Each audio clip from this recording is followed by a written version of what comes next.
We do this every single Wednesday at 8:30 a.m. in the Mountain Zone. That is 7:30 on the West Coast, 10:30 on the East Coast. This week's topic is going to be the second estimated tax payment. This is the last Wednesday of May, and it's time to begin thinking about this. Now, what the second estimated tax payment is the second in a series of four. They are quarterly, quote unquote, quote marks, because the first one was made after 3 months in April 15th, based on your income of January through March. But the second one is offset a little bit. It's actually only a 2-month period of time. So that ends up being January through May, and the payment is due normally on June 15th. Lucky for us, the 15th falls on a Saturday, so you will have until the 17th. So that's important to keep in mind. And I actually want to put that on. Well, that's okay. I'm going to skip it for now. What I want to do is just put a little visual aid up here real quick. So what you want to do to estimate your taxes for the second period is get your profit and loss statement out, run your income, and this is going up to my physician private practices, but this is also important for other entrepreneurs as well. If you're basically anybody that makes your money in a way other than W-2 wages, this is pretty much kind of catch-all for everybody. But physician practices in particular, you're going to owe over $1,000 in taxes at the end of the year, and that actually makes estimated tax payments a requirement. There are certain times when it's not required. Other accounts will tell you, certainly, if it's your first year in business and you don't have a previous history of having made entrepreneurial payments, entrepreneurial income that results in tax payments is what I mean to say, then you don't have an absolute legal requirement, but it is still a very good habit to fall into. Also, I like to get out of the thinking of doing the 90% rule for your taxes in the current year, because again, what you want to do is try to match your tax to the income that you've made that created the necessity for the tax in the first place. By doing so, you basically are creating yourself a situation in February or March, whenever you file your business and your personal taxes, that will result in you basically sitting down to file your taxes without having to have a concern about where the money for the taxes is going to come from, because you've been paying it throughout the year. You make a payment in April, again in this coming June, and then the third one is the middle of September for the period of time of January through August. That's basically the end of the second trimester of the year. So 8 months down and 4 to go. And that's a critical one, as well as the final one, which is due January 15th or the weekday thereafter.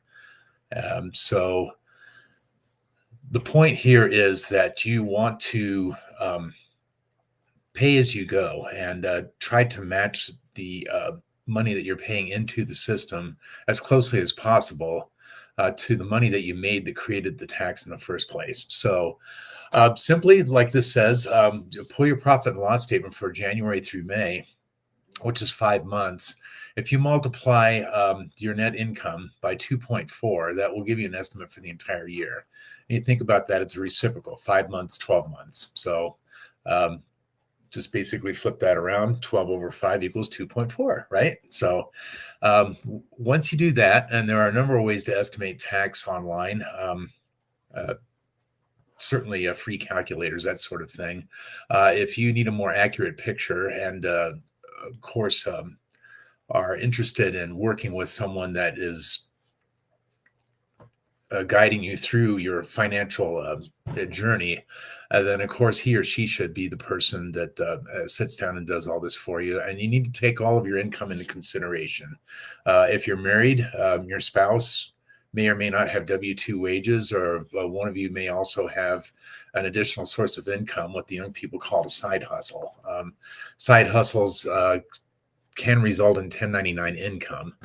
And they also call that gig work.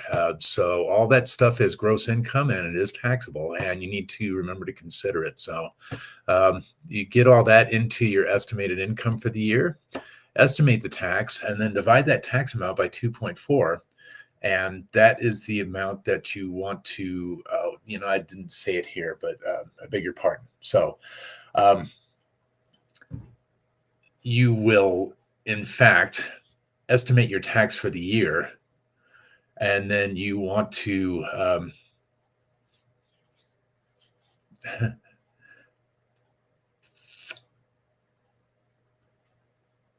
divide the amount by 2.4. And that should be the tax that you pay in minus whatever amount that you have already paid in April. Of course, you don't want to double pay that.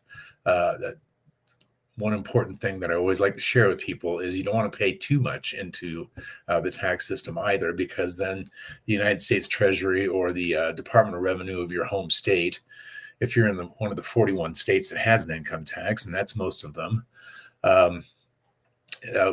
are basically going to be holding your money for you and stripping you of your interest earning or other earning power. So you don't want to overpay either. So once you get that estimated, then I guess last thing, and I failed to put that here, but if you go to IRS Direct Pay, write that down. I apologize. That belongs on my slide because it's very important. If you simply type that into your favorite search engine and click on the result that has irs.gov, make a payment, click the big blue button, and that's the way you do it. Okay.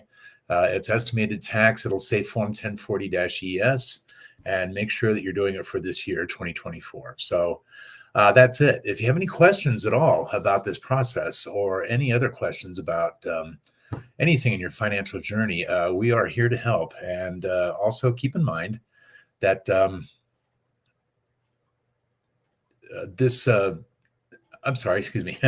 keep in mind that this weekly Profit Talk is also a question and answer. We are streaming live on LinkedIn, as well as Facebook and YouTube. And if you have a question, you can type it into the chat and we try to cover those.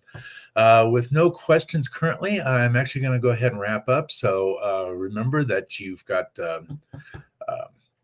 your financial metrics are coming in just a couple of days. The month is conveniently ending on a Friday. So next Monday or Tuesday, you should have a pretty good picture of your financial situation.